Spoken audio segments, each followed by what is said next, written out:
I sat there thinking about the events of the last few weeks, and try as I might, I couldn't pinpoint anything specific on my own that would make me think she was cheating on me. The feeling that filled my being was the result of the addition of many little things that, more than anything else, made me feel uneasy. Something was happening there, but I couldn't understand what it was. I was quite sure that something was up, but I had no proof. I had no idea who, what, or where this was happening, if that was indeed the case. I even began to doubt my own sanity. Am I reading too much into what's going on? Maybe I'm overreacting, imagining all sorts of scenarios in which she cheated, but with whom?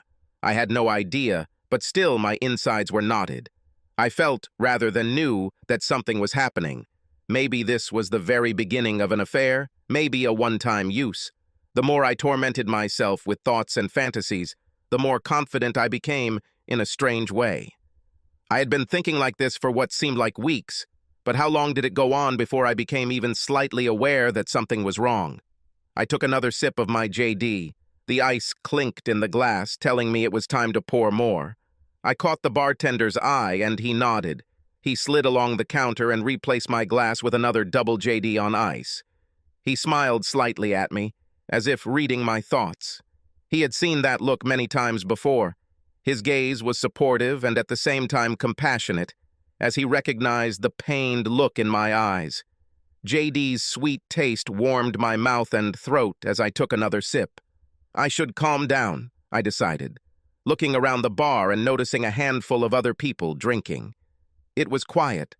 The low hum of chatter simply filled the room with unintelligible words and added background to my personal growing sense of unhappiness. There was no joy here.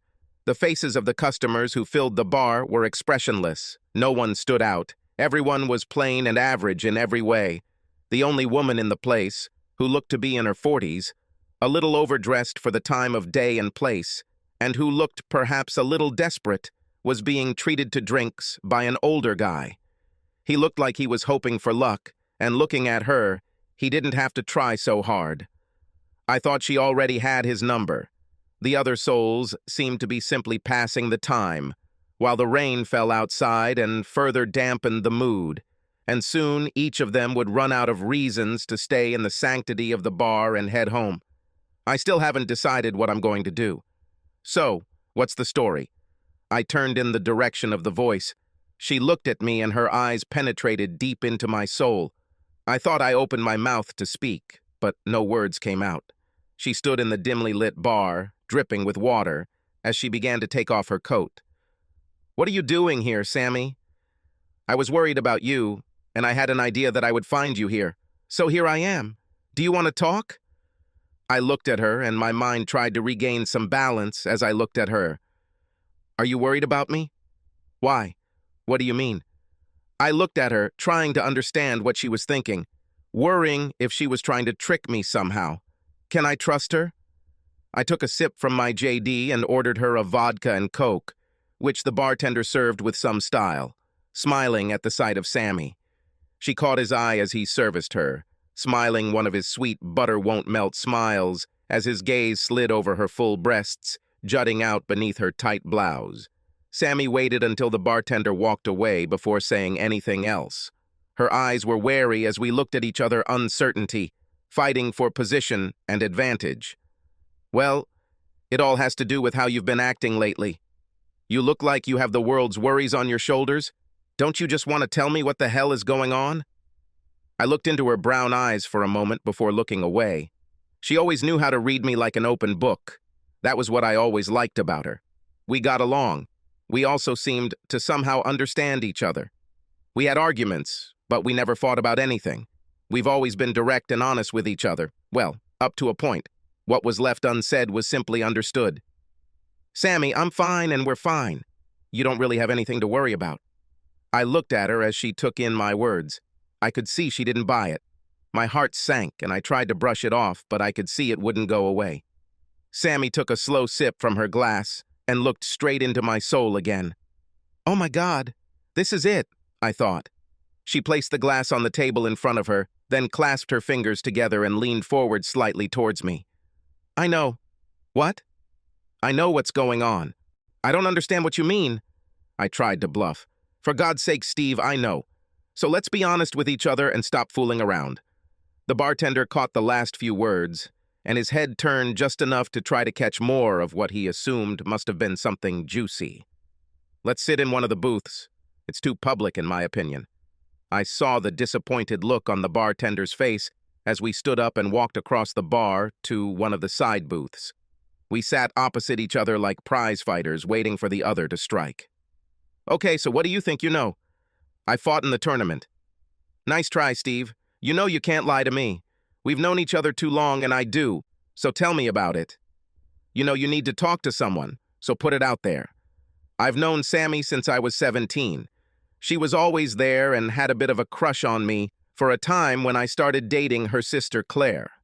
Claire was 3 years older, and we started dating when we were both 20. Sammy and I always got along, much to the displeasure of her older sister.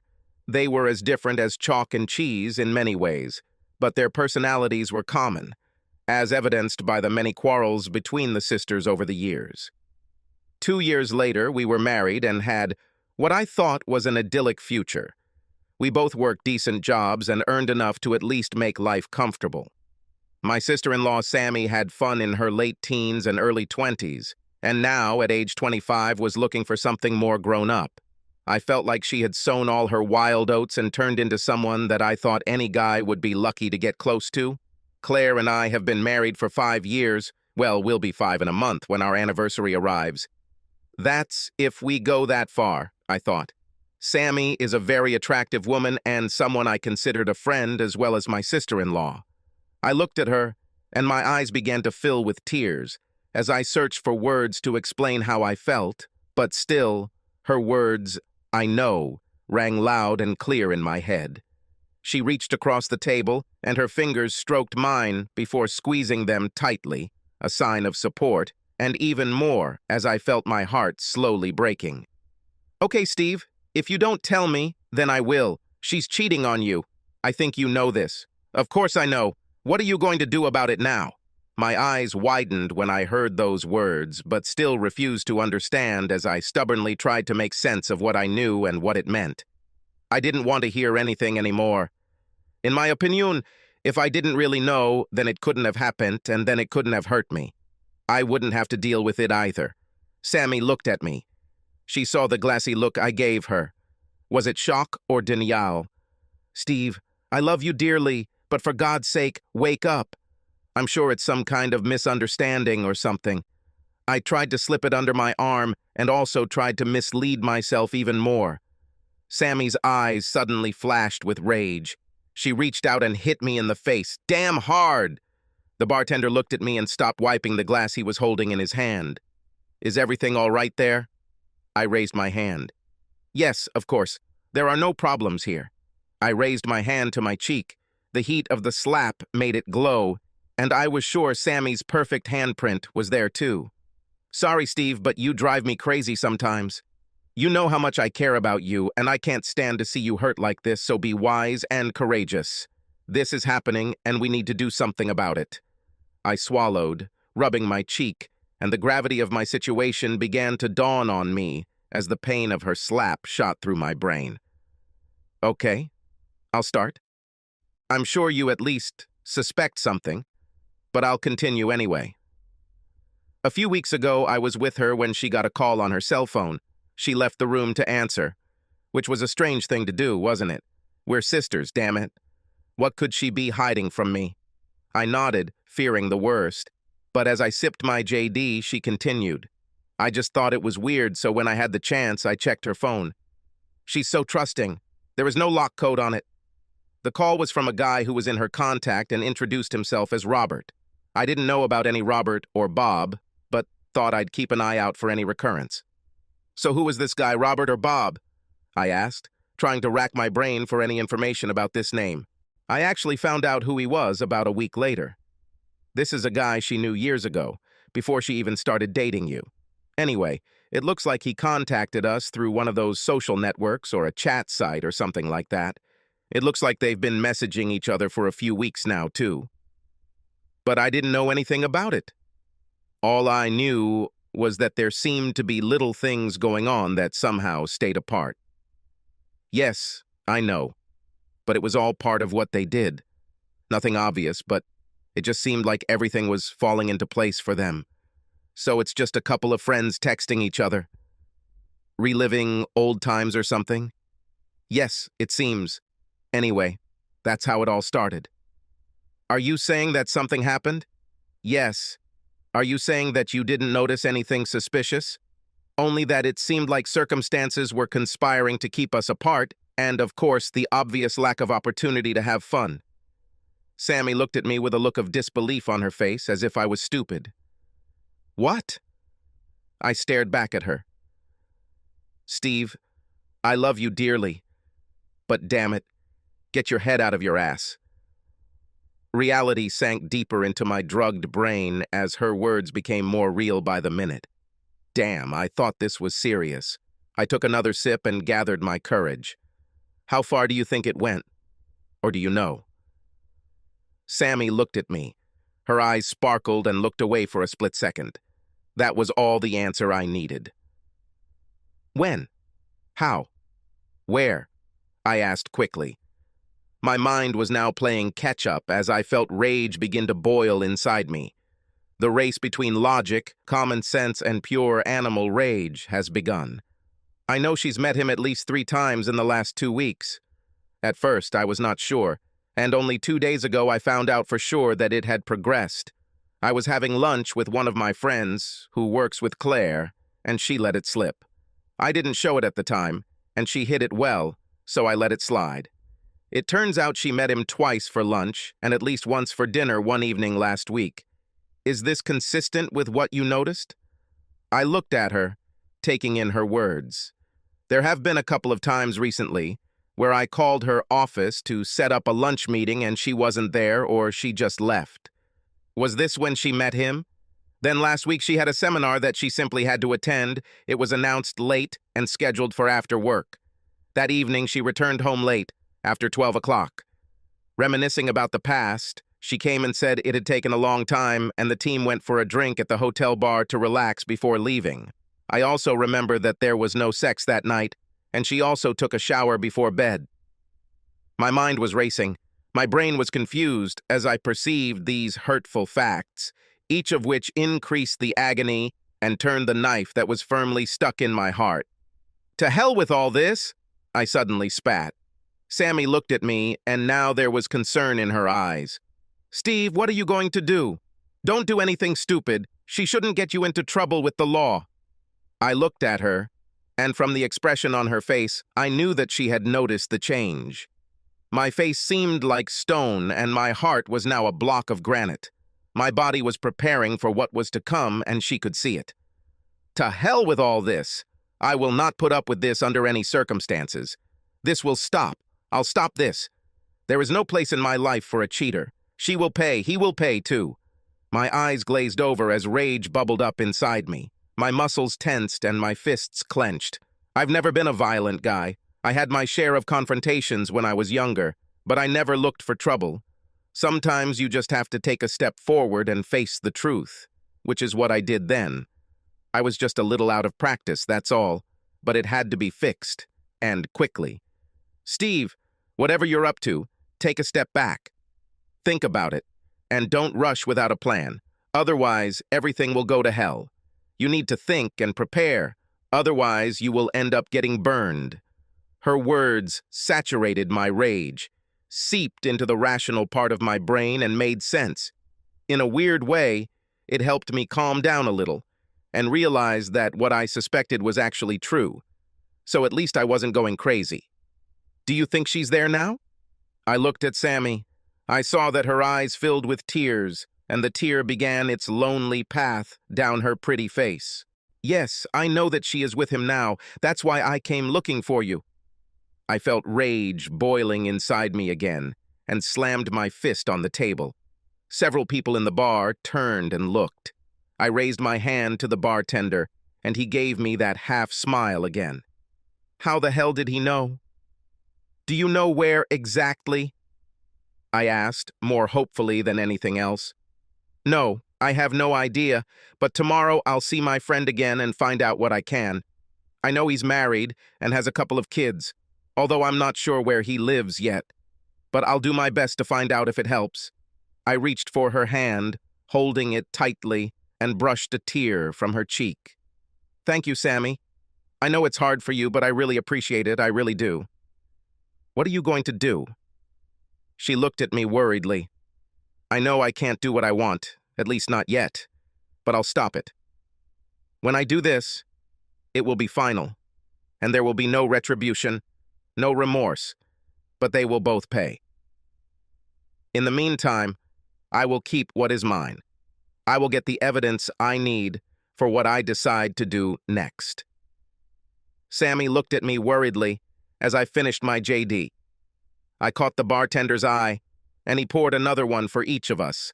As he approached, I saw that Sammy wanted to say something. I raised my hand to stop her until the drinks arrived. I handed him a banknote. Keep the change for yourself. He nodded and left. So, how long will it be before you come face to face with her? I have a lot to think about. I'll make a couple of calls tomorrow while I do what I need to do with my assets. She won't get a penny from me if I can catch her. Not a single penny. You know it will be difficult for you to be around her, don't you? Yes, I understand that, but in any case, in a sense, this has been the case for the last few weeks. I'm guessing that if she hasn't noticed it now, she won't see any change. Sammy finished her drink in one gulp and stood up. I have to go, Steve. Can we talk again tomorrow? I'll find out everything I can for you. She put her coat back on. I stood up and helped her, feeling her press against me. Crap. She looked so much like her sister. She looked up at me and I saw tears in her eyes as I kissed her cheek. Go home. I'll be okay. I'll call you tomorrow. She smiled and turned away, and I watched her walk out the door into the dark and damp evening. I took a deep breath and sat down, wondering what to do now. One thing was certain. They will pay, and it will be fast, ruthless, and unforgiving. I don't remember much after that. Somehow I woke up in my own bed with a mouth like the bottom of a parrot's cage. My head was still spinning when I lifted her from the bed. I rolled over and noticed that I was alone, and Claire was nowhere to be seen. My senses were slowly awakening when I heard a noise downstairs. I swung my legs off the bed and tried to get up. Oh my God, what did I do to myself last night? I thought. I staggered to the bathroom and began to recover from the effects of my JD cloud. I went downstairs in a haze of pain and my joints ached. Everything seemed to hurt. Looking into the kitchen, I saw her. Hello, my love. What did you do last night to get into this state? Would you like to know, bitch? I had a drink with an old friend, that's all. Got carried away. I sat down, poured myself some orange juice, swallowed it, and went for another. Oh, really? Who was that? Anyone I know? My mind turned on. No, I do not think so. It was Bob. I knew him a long time ago. Haven't seen him in years, and he was in town for a couple of days on business. Bob? Something flashed across her face when she turned around. Yeah, I'm sure you probably remember me mentioning that. We went to college together and played football for a couple of years. Tall guy, dark hair, he still asked about you. Claire looked puzzled. Sorry, I don't remember any Bob. But still, the main thing is that you have fun. Strike first. She sat opposite me at the table. I looked at her, remembering my conversation with Sammy yesterday. So, honey, what did you do last night? Was there anything exciting? What time did you arrive? She looked me in the eye as she lied to me. Oh, nothing special, really. I finished my work and then the two of us went out for something to eat and drink. I was home by 9:30. I started to worry about you, but then I remembered that you had a late meeting. I knew she wasn't home by then because I was still home at 10 p.m. That's when I got enough and went to the bar. Second strike. I have some things I need to do this morning, so I'll take a shower and hit the road. I may be late tonight, so don't wait. Bob said he'll be in touch. We still have some catching up to do. You'll have to invite him over if he stays here for a few days. It's nice to meet old friends. I'm sure I will do it. You must remember him fondly? She looked at me blankly. Her face tried not to react in any way and not give anything away, but she felt something. I saw it. Maybe it will come back to me later, love. Now move, otherwise you will be late. Do you want me to drive? You actually drank a little too much last night. No, everything is okay. I still need to get a taxi and pick up my car, as I remember leaving it at the bar, so thanks anyway. I went to get dressed after drinking more orange juice and a couple of painkillers. I left the house 30 minutes later while Claire was getting ready. I had a busy day ahead of me. I was sure of one thing, this would not last long. I gritted my teeth when I thought about Claire with this Bob character. My fists clenched. He was going to pay, and I was going to crush the bastard. The work was chaotic. I had call after call to sort out problems on the line. My secretary hosted some, but there were meetings I needed to attend, so I couldn't avoid any of them. By mid-morning, the initial rush had subsided, and I had some almost free time to sort out my personal problems. I closed my office door and started checking my finances. Within 15 minutes, I had tightened the strings of my wallet and moved some cash out of reach. I also made an appointment with a lawyer to discuss a possible divorce. I still had a few days left before that, so I thought this would give me time to get more information. Not that it would matter that much anyway, but it might give me some leverage. Claire had her own bank account and credit card, so nothing needed to be done there. The problem was access to our joint account, but I quickly closed that loophole so that if it came down to it, she wouldn't be able to get more than what was left. My own account was secured and only had a small balance in it. The rest was withdrawn and safe. We didn't have children, so it would have essentially been a straight break if it had come down to it. I decided to myself that the only way we could get past this was if Claire confessed her sins, so to speak, and asked for forgiveness. Show any restraint, and everything will be over between us. This thought made me sad. I sat silently at my desk, thinking about what happened and the actions I took today. Did I need more information about Bob's character and the evidence? Or would the fact that I knew about it be enough to really get them both? The phone rang, disturbing my thoughts. Yes. It's me, Sammy. How are you, Steve? Oh, I'm busy with things, thoughts, plans, all this and much more. Mostly I don't understand why, but I started to make progress. I learned more about this guy from my friend. His name is Bob Stones, and he is married. I also have his address and where he works. I was able to get this without reporting what was happening. My friend knows Claire and recently saw her with him. From what she says, they are getting really hot with each other. No matter how hard they try to hide it, the signs are there, she says. Has she seen them together? I asked. Yes. They were at the Ramada the other evening after the seminar. They stayed after everyone else had left. She said they were comfortable with each other. Well, at least this is a start. I'm sure there are CCTV cameras there if needed. Anyway, give me his details. I need to figure this out. It's eating me up inside and I don't know how long I can hold it in. Sammy handed over her details, and within minutes I found his social media page and received his photo. It was then that I thought I remembered his face. It was familiar, but where and when had I seen this face before? I looked at my watch. It was almost lunchtime, and I decided to call Claire to maybe meet up or just to stir the pot a little. My heart went cold when I called. The knot in my stomach felt like it was about to burst when I heard her answer. Hi, darling, she cooed, recognizing my number. Hey, baby, what are you doing for lunch? I was wondering if we could meet if you're free. Oh, sorry, dear. I have an appointment in 30 minutes that will last until the end of the day. I was going to grab something quick at the grocery store next door. Everything is fine. What is this meeting about? Anything exciting? Same old routine with a new client, that's all. I think it's Mr. Stones. Her words pierced me like a knife. Bitch! She almost shoved it in my face, telling me who it was. I held my breath for a few seconds, trying to control myself. Cute? Are you here? Her voice sounded in the earphone. Yes, I'm here, you fucking bitch! Strike 3! You and Mr. fucking Stones will get yours very soon. No fucking reprieve and no mercy. Complete scorched earth. Yes, darling, I'm here. Sorry, I got distracted by something I was just thinking about. Look, I have to go, and I know you have to get ready for your meeting too, so have fun, and I'll see you later. Okay, bye. Love you. Bye. I hung up. I was seething with anger and sat gritting my teeth when my secretary poked her head through the door. Steve, I'm going to that grocery store down the street. Do you want me to buy you something? I thought for a moment. Yes, buy me anything. Surprise me. The main thing is that it is large, filling, and with a lot of red meat inside. I feel like I want to sink my teeth into something. She looked at me strangely and nodded. As she closed the door, it seemed to her that her boss was acting a little strange. He had been locked up all morning, businesslike.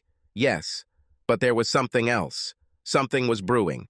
She just knew it.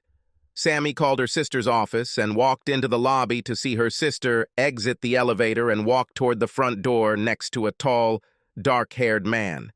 He looked to be about 30, that is, a couple of years older. She recognized him after seeing his photo on the internet. Bob Stones. She stood in front of her sister, who jumped in surprise when she saw her. Sammy, what are you doing here? Sammy looked at her sister, seeing her discomfort at having her obvious plans ruined. I just thought I'd pop over to see my sister and maybe go have lunch. She smiled innocently.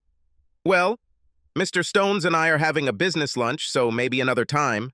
He extended his hand to her. Bob Stones, nice to meet you. Nice to meet you, Mr. Stones. How long have you known Claire? He looked a little confused by her question. Claire started to pull her away. Listen, Sammy, we need to go. We have a meeting. See you soon. Sammy smiled as she watched the couple walk out the door and into a waiting taxi. She noticed her sister looking back at her as it drove away. I sat in my office, chewing a huge piece of pie. It was stuffed with red meat, and I smiled to myself as I slowly bit into it, savoring it and thinking about my next steps. Sammy confirmed that Claire had left her office, so I called her secretary and found out that she would be gone all day. Well, isn't this damn great? As far as my finances are concerned, everything was settled. I had a locksmith on speed dial and agreed ahead of time on what was required. My lawyer was on edge and ready to act as soon as I gave him the rest of the information he requested. Okay, tonight was supposed to be the first step. I was going to really mess around with this couple for a while before I pulled the trigger. My old man always told me, don't let them know that you are following them. Just take route number 1, be straightforward and destroy the bastards to hell. A person who has few, to say the least, direct words. Maybe it was something I had forgotten about recently, but it was getting damn close. It was on its way. That evening I was at home. When Claire walked through the door, she looked beautiful. Nothing unusual, she smelled normal too, until I went up to kiss her. It was the unmistakable smell of men's cologne, faint, but still noticeable. She noticed that I was looking at her. I didn't say anything, kissed her lightly on the cheek, and headed for the door. Where are you going? Are you okay? I am fine. I have a problem that I need to deal with, that's all. Just going to see Jerry. He invited me to play poker with a couple of guys from work. I thought it would do me good. It won't be too late. With that, I closed the door behind me and, gritting my teeth, got into my car and slid down the driveway. I drove to Jerry's, pulled up in front of his house, and he led me through the door into his garage. Jerry and I have a long-standing relationship. He always sailed with the wind and had gotten into trouble with the police in the past. But given his special combat training, he was the perfect friend for what I had in mind. You don't mess with a cage fighter. Jerry was a big guy, a little over 6 feet tall and weighing about 198 pounds. All muscle, not the kind of guy to mess with, trust me. With a personality to match his size, he was formidable. But we had been firm friends since school. I called Jerry earlier, and he offered to help in any way. No questions asked, no matter what. I needed this kind of support. We quickly slipped into the garage, and I changed into dark overalls and a matching ski mask. We were like two mime performers standing and looking at each other. Not a word was spoken as we climbed into the nondescript used car he had procured. There was nothing remarkable about her. As we walked slowly across town to the address Sammy had given me, we still didn't say a word. We agreed on the format in advance, so there was no need to say anything more. Jerry stopped the car near Bob Stone's house.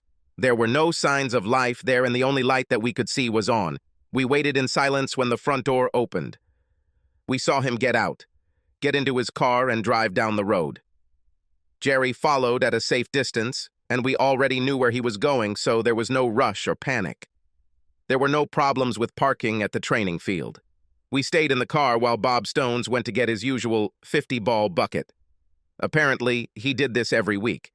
It's amazing what you can learn on the internet if you know where to look. We made ourselves comfortable. The radio was on and Kenny Rogers was humming softly. Jerry looked at me as words poured out of the radio. He reached out and turned it off. We sat, watching and waiting. The tension inside me was almost unbearable. It was hard to stay still and not go out and beat around the bush, but it was risky. The parking lot began to empty until there were only a couple of other cars left. We both tensed up when we saw him heading towards his car. Jerry got out of the car and stealthily walked towards the target. Bob Stones was still getting over the last shot of his practice when he lifted the lid of his trunk and put his clubs inside. Jerry picked it up and stuffed it into the trunk along with the clubs. One well-aimed blow to the jaw was enough to silence him. Cage fighter Jerry gained the upper hand, and for the next 30 seconds Bob Stones was in severe pain in the trunk of his own car. Satisfied that he had used the human punching bag enough, Jerry turned his attention to Mr. Stone's groin, and soon several blows from Jerry's fist caused him to yelp before he passed out. He slammed the lid and quickly returned to the car, where I quietly, without fuss, drove us out of the parking lot. Everything went very well, Jerry thought, taking off his gloves and mask. Thank you, Jerry. I really appreciate it. Don't worry, buddy. Anytime. I am still your debtor, and I will never be able to repay you for what you have done for me. Well, that's what friends are for. At least your hands weren't broken, and there were no CCTV cameras in the parking lot, so it was a good job, as they say. Let's go back and start this card game. The rest will already be there. We drove back and played poker for the next 4 hours, just for fun, without high stakes. We were friends, and friends don't steal from each other. The atmosphere was good. All the guys knew what was going on and supported me the whole way. This alone made me feel good about what I knew I would also have to do to Clara very soon. But first I was going to mess with her head. I stumbled through the door just after 1 a.m. I exaggerated the amount I drank, and Jerry asked one of the guys to deliver my car. Claire stayed awake and waited. I thought it was time for an Oscar-winning performance. Darling, why are you not sleeping? I told you I'd be a little late. Are you okay? She looked at me intently. Jerry and the guys just dropped me off in my car, scared that I hit JD a little hard again. I threw my jacket onto the coat rack and missed miserably. I plopped down on the sofa and looked at her. Claire sat with her arms crossed over her chest, a look of disgust on her face. I stared at her with bulging eyes and a blank expression on my face. What? She just snorted. She was bursting with the desire to say something. Come on, bitch, post it. What's going on, Steve? Is there someone else or something else? You've been acting really strange lately. I laughed. I felt anger boiling inside me, but I swallowed it back. All in good time, Steve. Take your cold pill. I'm fine, my petal. I've been having a hard time lately, that's all. It will all be over soon. Claire looked at me. My words were replaying in her head. I have seen that. She wasn't sure, but there was definitely something there. We went to bed. I pretended to pass out and apparently fell asleep almost immediately. This made her angry and she was ready to do anything, but I didn't play. The next morning, Claire was up first and made coffee, and I came crashing down the stairs acting disgustingly like I had a hangover. I ran into the kitchen. Good morning, my love. How are you? My God, I have a good head on my shoulders again. Is there anything I can take for this? She threw some headache medicine at me while I sipped my coffee. She seemed calm.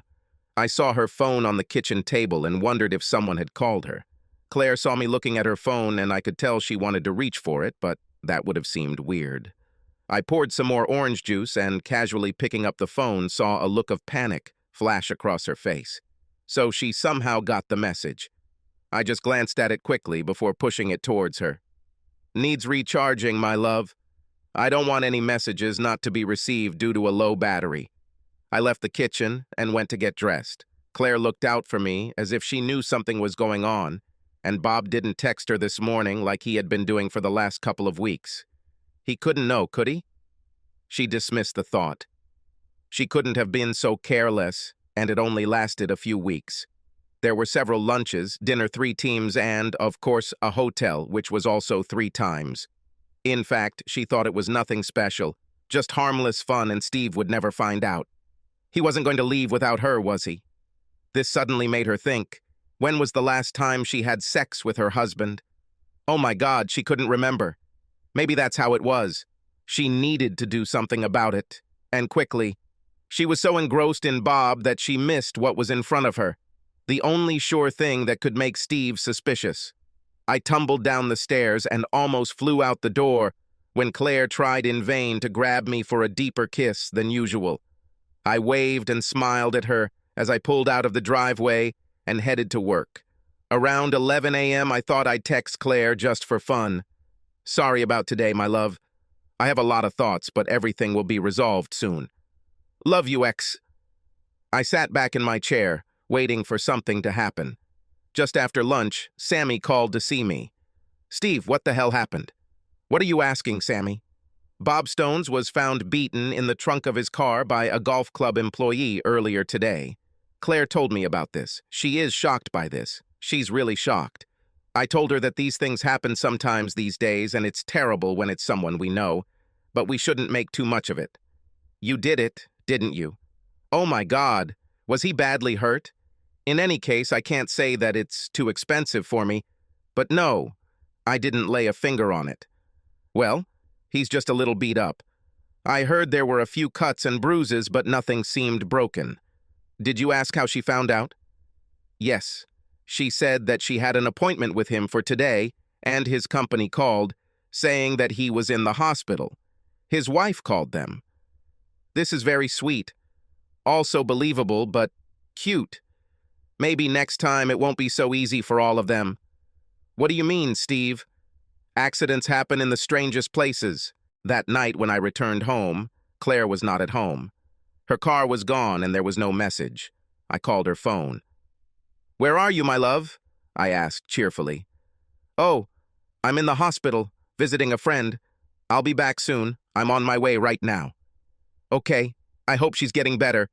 Anyway, see you soon, love. Love you. Bye. I turned off the phone before she could answer. 30 minutes later, she returned home. Her face looked gray and haggard. How's your friend doing? I hope it's not too serious and she gets out of there soon. Claire looked at me as if she wanted to say something, but changed her mind. Oh yeah, there's nothing too dramatic about it. She just fell and got some nasty bruises. We'll be home in a few days. This is good. Coffee? Yes, thank you. Claire looked at me as she sipped her coffee. The other night, one of the representatives of my company was attacked. She left the statement hanging, waiting for a reaction. Oh God, really? What's happened? He was beaten and left overnight in his car. Oh God, this is terrible. I hope the police catch whoever did this. Is he okay? Yes, fortunately, Bob wasn't hurt too badly. It just seems like they wanted to beat him up for no reason. Nothing was stolen. Strike 4. This is the same Bob you said you didn't know. Bitch. She saw me looking at her and realized she had made a mistake. She hid it, but she knew it was too late. Now she also knew that I knew too. She hurriedly headed towards the exit to change clothes. I suspected she might answer the phone any second, but who? I decided I needed to rethink my plan since things were moving faster now. I needed to get things moving a little. I called out to Claire, who was coming up the stairs, and told her that I needed to go out for a while so she wouldn't worry, and that I wouldn't be long. I drove to Bob Stone's home address and knocked on the door. The door opened, and a petite, dark-haired woman stood in front of me. Mrs. Stones, you don't know me, but I have to tell you something that is quite delicate in nature. Can I come in for a minute? She looked at me nervously, but at the same time intrigued and wary. My name is Steve Ryland. My wife's name is Claire Ryland, and she has an affair with your husband. I stopped there when an expression appeared on her face that was both awareness and horror. She moved away from the door and led me inside to the living room. I take it this has something to do with both of them? I could already see the pain growing in her eyes. Yes, I'm afraid that is so. They were having an affair, and I found out about it a few days ago. I'm sorry to have to tell you about this. I also know that he is currently in the hospital. She seemed to shrink internally, and her head dropped to her chest as tears flowed easily for several seconds. I knew it. I knew he was at it again, she spat. I'm going to divorce Claire. She's had enough chances to confess everything, and I can't stand her lies anymore. I'm not too sure how long this went on, but it's enough for me that she betrayed me and that I can't forgive or forget. Does this have anything to do with the beating he suffered last night? I looked into her pleading eyes and quickly decided on my actions. I don't know about that. I didn't even lay a finger on him.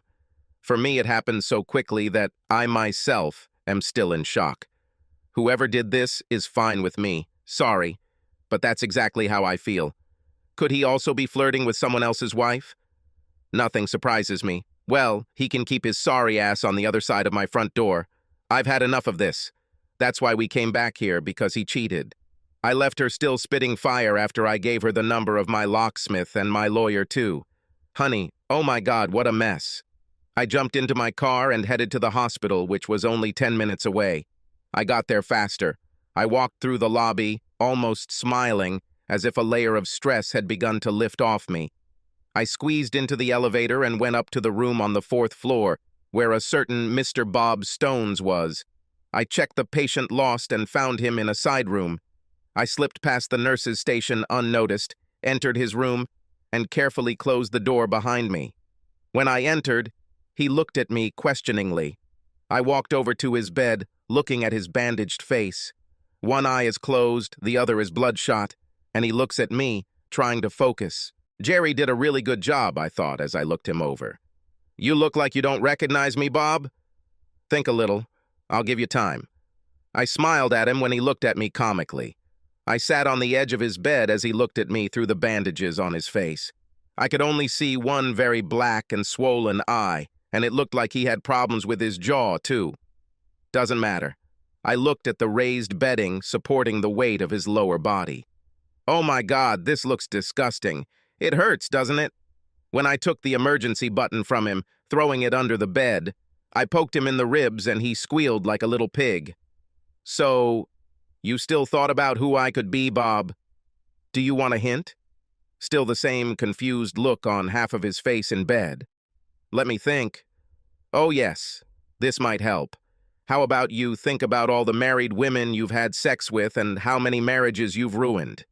Is this a good enough starting point? His eyes looked at me, and I could tell his mind was buzzing as he tried to put the pieces of the puzzle together. Another minute passed as I waited, wanting to savor his pain and confusion. Another hint? Little Bobby? Try this. I'm married to a woman named Claire. Will it work? I saw the light bulb go off when he realized who I was. Like this. You understand everything, right? I smiled like a tiger before dinner. He nodded slowly. I'm glad we've got this sorted out now. I bet you're wondering why I'm here, aren't you? Yes, of course it is. Well, I came to deliver a message from your wife. I paused and waited for him to understand, and then I made a sound in my throat. It seemed like his throat was injured, so he couldn't speak very clearly at all, no matter. She told me to send you. It's clear enough for you. Fuck off. Do not come back. The divorce will be sent by mail. Oh, and by the way, screw you. I saw a tear flow from the only eye I could see. I started laughing. He couldn't move, and I laughed some more. Watching him struggle, I leaned over him and looked into his one eye. I'm divorcing my wife because she had fun with a scumbag like you, and this is just the beginning for you, my friend. We will meet many more times. Of that you can be sure. I will ruin your life like you ruined mine. I'll never stop, so start running. Oh, and by the way, I didn't do this to you, just so you know. I wanted him to wonder who it was. I raised my fist as he watched and slammed it hard into his one open eye. I felt something crunch, no big deal, and then another quick blow to my balls. He screamed and then lost consciousness. I got up and left the room. Satisfied? Not in the slightest, but it was a start. He could lie there, knowing he screwed up and not being able to do anything about it. No one saw me leave, and if they had, they would have seen the big smile on my face. I drove home slowly to deal with the other half of my problem. My inner anger was under control because once the retaliation began, it was simply a course of action that would run its course, which I will follow and enjoy for the most part. I was sad at the end of my marriage, but as much as I hurt at that moment, I knew there was never going back after her betrayal. My only consolation was that the parties who hurt me would feel it to a much greater extent. I do not forgive. There was a note on Bob Stone's card that we would meet again. I parked my car in the driveway of the house. Claire's car was parked where she had left it no more than 2 hours ago, and I absent-mindedly tapped the hood as I passed her on the way to my front door.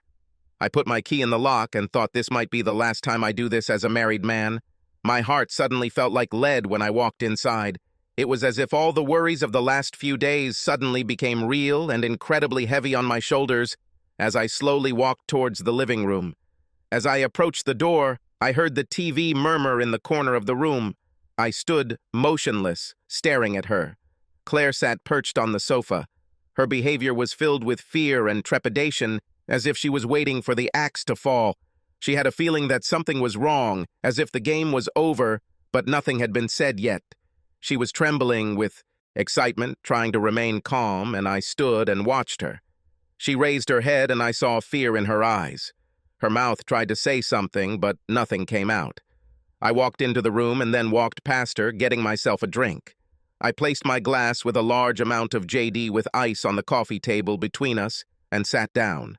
My eyes looked at her, absorbing her fear, and perhaps I sensed a bit of defiance too. I said nothing as I reached for my drink and took a slow sip. The drink warmed the back of my throat as it slid down, my eyes boring into her without blinking. She waited. Let this bitch wait, I thought, taking another sip, still silent. My face was expressionless as I watched the woman I loved so dearly stare back at me. My heart was still filled with deep feelings for her, but was now balanced by the pain she had caused me for no good reason. Now she would begin to feel my pain too. I stared at her, but she saw nothing in my face that would give her any reason for optimism. So much has already been said between us without any words at all. Claire seemed to pull herself together and straighten up as she apparently decided to be bold. She had no idea what I knew and could no longer bear the accusing silence. Where did you go? Her eyes betrayed her concern, while I sat motionless and silent. Talk to me, damn it, she stammered. I took another slow sip of my JD. I really love JD after a busy day, I thought as I watched her get more and more stressed. What's wrong with you, Steve? She hissed, angry at my silent treatment of her. Okay, Claire, I'll tell you where I went if you also tell me where you were, okay? She looked at me hesitantly and warily as her mind began to race, like two prize fighters weighing each other, not sure who would make the first move, fearful of a counterpunch. I told you I was in the hospital and visiting a friend. What does all of this mean? She leaned back in her chair, crossing her arms, pleased with her first throw. I took another slow puff of my JD. Honey, I just knew you would say this. Do you want to try again? She watched my calm speech, and I saw fear flash in her eyes. Now she was scared. I was with my friend, as I already said. What is wrong with you? And again, she thought she had brushed off the question and turned it back to me. Okay, Claire, enough of this nonsense. I'll tell you where I went, okay? It will be easier for you to understand what we are getting at. I myself was visiting a friend. I didn't know her very long, but what I had to tell her was really very important. I haven't even met her before, but I can say that we are kind of friends now. I watched her face carefully. I could tell she was trying to control herself, but when she stuck her chin out, her defiant look gave her away. Did I have an enlightening conversation with her about her husband, Bob Stones? Perhaps you've heard of him. I saw the curtain begin to slide. It looks like her husband had an accident and ended up in the hospital. Nothing serious, just some pretty nasty bruises, so he'll live. So that's good, right? Claire's face flushed as she felt the net closing in around her as I played with her. What did you want to talk to that Stones woman about? Claire asked, knowing the answer but afraid to hear it from my lips. It looks like her husband is a serial philanderer, skirt chaser, traitor, or whatever you call it. Either way, I found out he cheated and felt she had a right to know. Oh my God, she gasped, feeling something tighten around her throat like a noose. Are you okay, honey? Can I get you something to drink? Do you know anything about Bob Stones' affairs, my love? I sipped my drink while she tried to find the words. Her mouth wouldn't listen and nothing came out. Let me help you here. I looked intently into her eyes, wanting her to see my deepest feelings now. I know. Her eyes widened and her hand went to her mouth as the realization hit her hard. I watched her face as she looked back at me. Shock, disbelief, all this and much more, when she was looking for at least some support, but saw nothing on my face. I know about you and Bobby, baby. I knew this for a while, not long, but long enough. So if you have something to say, I suggest you do it now before you go. I emptied my glass and stood up to pour another. Are you sure you don't want a drink? I asked, much calmer than I actually felt, given the circumstances. She nodded. I poured us both a large drink and sat back in the chair opposite her. Claire took a long sip and then looked at me. It didn't mean anything. You know, it was just sex. It was just sex. Of course it was. It didn't mean anything at all, did it? Are we forgetting the vows we both made? I felt anger boil inside me when she mentioned the traitor cliché. But it was just sex, Steve. It just happened. Are you serious now? It never happens just like that. Usually two people decide to have sex. They plan and agree to take off their clothes. They plan the place, the time. Don't treat me like a fool. You and Bobby have already cuckolded me for a few weeks or maybe months, but no more. Go to hell, both of you. It only happened twice, and that wasn't that great either. Yes, the thought of it was exciting, but it wasn't fun to do because I was constantly worried that you might find out. Well, bitch, I finally found out. So I hope it was worth our marriage. Steve, I'm sorry. Really sorry. It didn't mean anything and we can get through this. I will make amends to you and do whatever you say. I heard myself laugh, also loud and maniacal, as she stared at me, and she was struck by the thought that had just flashed through her head that this could be serious. It was a mistake. We can fix this. I'm sorry. Yes, sure. You are my love. I'm sorry you were caught. Would you have stopped if you hadn't been caught? I think not. All the old cliches fall so easily from the lips of a cheater, just like all the lies you've told me and others since this started. It becomes second nature to you. The only person who will swallow your lies here is yourself. Honestly, you are not the woman I fell in love with and married. I don't recognize you now. She looked at me as those words and the depth of my heart began to penetrate her deceptive facade. Crap! This was serious. What can I do, Steve? Will I do anything? It's okay, we're done. While I was gone, I called Sammy. By the way, she knows too. She'll be here in a few minutes to pick you up. But where will I go? Are you kicking me out? She looked at me when she began to go into shock. You can go wherever you want, you damn cheater, even back to the hospital to see your boyfriend. I don't care. The main thing is that you fuck off. We're done. I finished my drink and placed the glass on the table with a thump to emphasize the end of the conversation. Claire sat looking at me, stunned, when there was a knock on the door. I stood up, walked over, and said hello to Sammy. How did everything go? She asked as we entered the living room and looked at her sister, who was now sobbing nonstop, her shoulders shaking. Just get her out of here, Sammy. Sorry to be blunt, but if she doesn't leave, I'm afraid of what I'll do to her. As much as I hate what she did, I still care about her. Please hurry up. Thank you for this, Sammy, and I will get back to you soon. I poured myself another drink while Sammy bustled around packing Claire's things for the next few days. I listened to my wife sob while watching her sister gather her things and stuff them into a couple of suitcases. It took less than 10 minutes to get her out of my house. A longer battle would be to cut her out of my life forever and erase the pain. Retribution will help with this. That was all I had to wait for now, plus another hardcore JD. I looked at the flames of the funeral pyre I had built in the backyard. Everything that belonged to Claire was now on fire. There is no way I would let that bitch come back into my house. Fuck you, bitch! I finished the bottle and threw it into the fire.